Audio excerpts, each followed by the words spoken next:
Assalamualaikum warahmatullahi wabarakatuh. Kali ini kita akan mengenal satu komponen yang namanya kapasitor. Kapasitor atau biasa juga disebut dengan kondensator atau dengan sama juga dengan kondensor atau ada yang nyebutnya kondenser, merupakan satu komponen yang penemunya Michael Faraday. Tapi ada sebagian juga yang mengatakan bahwa penemu aslinya bukan dia. Tapi secara umum banyak yang menyebutnya bahwa Michael Faraday yang dianggap sebagai penemunya. Makanya satuannya farad.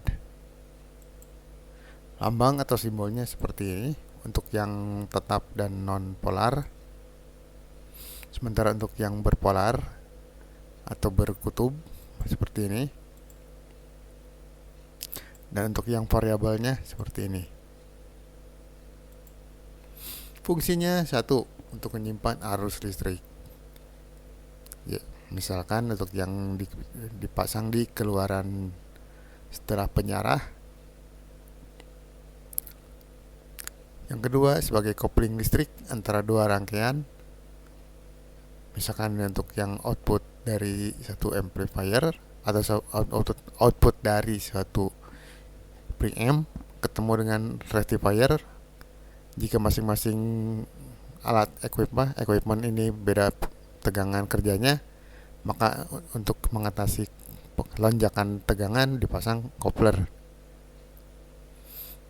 3, sebagai filter untuk frekuensi tertentu, misalnya dipasang di low pass filter atau band pass filter ataupun high pass filter untuk di crossover filter. Dan keempat, sebagai penggeser fase AC. Maksudnya AC di sini tegangan alternating current ya, bukan air conditioner. Berdasarkan besaran nilainya, kapasitor terbagi atas dua, yakni satu kapasitor tetap, satu lagi kapasitor variabel. Berdasarkan polaritasnya, kapasitor terbagi atas dua. Satu yang berpolar atau berkutub, lambangnya seperti ini atau ini, atau banyak juga yang seperti ini. Contohnya adalah satu elko atau elektrolit kapasitor dengan bentuk aslinya seperti ini. Ada juga yang seperti ini untuk yang tegangan AC, untuk AC tegangan tinggi. Sementara produk yang kedua, contohnya yang lainnya yaitu tantalum. Tantalum itu bentuknya kecil ya. Ini cuma di sini aja gambarnya besar. Seperti ini. Ada juga yang seperti ini untuk yang agak besarnya, nilai besarnya. Kedua, ada kapasitor non polar atau tidak berkutub dengan lambangnya seperti ini. Contohnya adalah satu elko. Elko itu ada dua yang bisa berpolar atau berkutub, bisa juga tidak. Yang kedua, misalkan contohnya dari bahan keramik. Bentuknya seperti ini, bentuk fisiknya. Ada juga yang dari bentuk polyester, dari bahan polyester. Ada yang bahan polyester film. Ada yang juga dari MKM atau MKT. Biasanya dipasang untuk yang audio. Ada juga yang dari mika. Sementara kapasitor variabel yang untuk yang dari bahan aluminium seperti ini. Dan untuk yang bahan dari plastik seperti ini. Cara membaca nilai kapasitor tetap.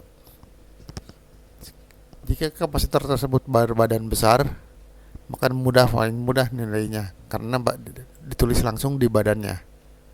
Contohnya seperti ini. 6,8, 1 mikrofarad, 1000 mikrofarad.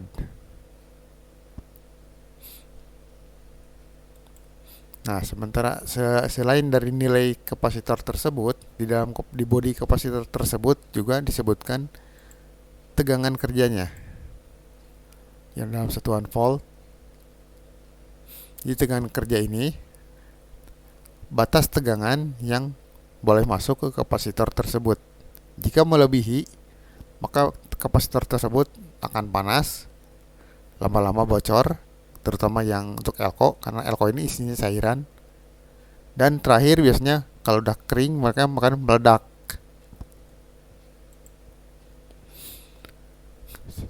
Nah, karena dia kapasitor berpolar, maka dia punya kutub. Kutubnya itu positif dan negatif. Nah, untuk yang kapasitor elko biasanya tandanya seperti ini. Untuk yang tanda negatifnya. Jadi si lambang ini, tanda minus ini ada di salah satu sisi, dan yang sisi yang lurus dengan kutubnya, maksudnya dengan kakinya, maka itulah kaki yang negatif. Dan kaki yang lainnya otomatis kaki yang positif. Sementara untuk yang tantalum biasanya kodenya justru positifnya. Negatifnya kaki yang satunya lagi. Selain dari nilai dari kapasitor dan tegangan kerja, di dalam kapasitor tersebut juga disebutkan suhu kerja dan toleransi dari nilainya. Untuk suhu kerja biasanya tertulis di badannya seperti ini. Jadi di sini tuh tertulis suhu minimalnya minus 40 dan maksimal 85 derajat. Nah, kita perhatikan minus sampai minus di sini, misalkan kalau kita di negara tropis kan tidak, suhunya mungkin masih ya paling dingin juga, paling sekitar belasan derajat. Sementara untuk di daerah subtropis itu di luar itu pas musim salju itu bisa di bawah di bawah 0 ya, minusnya sampai minus 25 derajat. Makanya nilai batasan suhunya harus diperhatikan. Sementara untuk nilai toleransi itu karena tidak setiap nilai dari kapasitor ini ada di pasaran. Contohnya kita menginginkan misalkan yang butuh 4,6 mikrofarad. Di luaran jarang yang 4,6, adanya 4,7.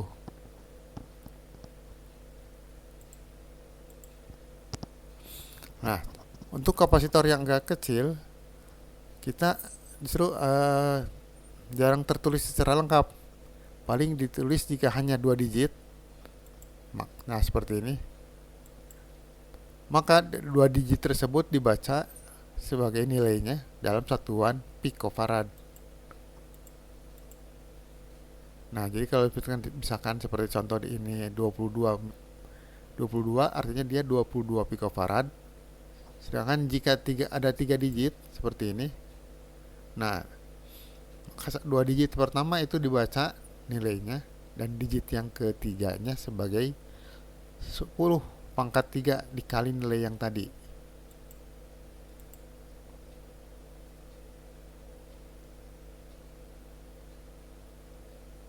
Maksudnya 10 pangkat nilai yang tadi, 10 pangkat, misalkan di sini tertulis 4, berarti 10 pangkat 4. Kalau misalkan di sini 153, berarti dia 10 pangkat 3.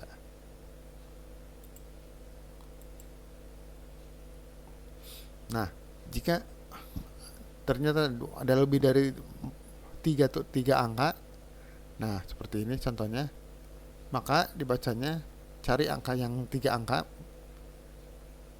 dan setelah 3 angka itu hurufnya merupakan nilai dari toleransinya. Dan bisa dilihat di tabel ini. Contoh di tabel ini kan dia hurufnya J, contoh di gambar ini kan hurufnya J, Juliet. Maka J nilainya 5%. Nah, sedangkan yang dua huruf dan angka di depan itu untuk tabel tegangan kerjanya. Contoh di gambar adalah 2A, berarti dia maksimal 100 volt.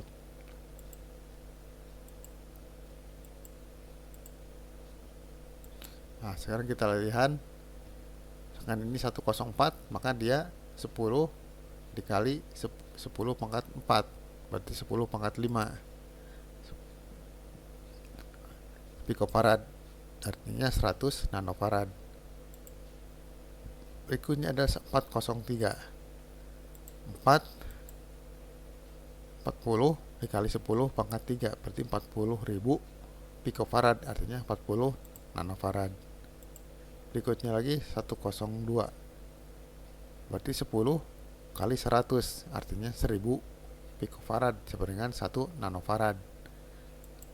Dengan tegangan kerja 2 kilo itu 2000 volt. Terima kasih sudah menonton video ini. Apabila masih ada pertanyaan, bisa tulis di kolom komentar. Apabila Anda menyukainya dan merasa berguna, silakan like, share, dan subscribe.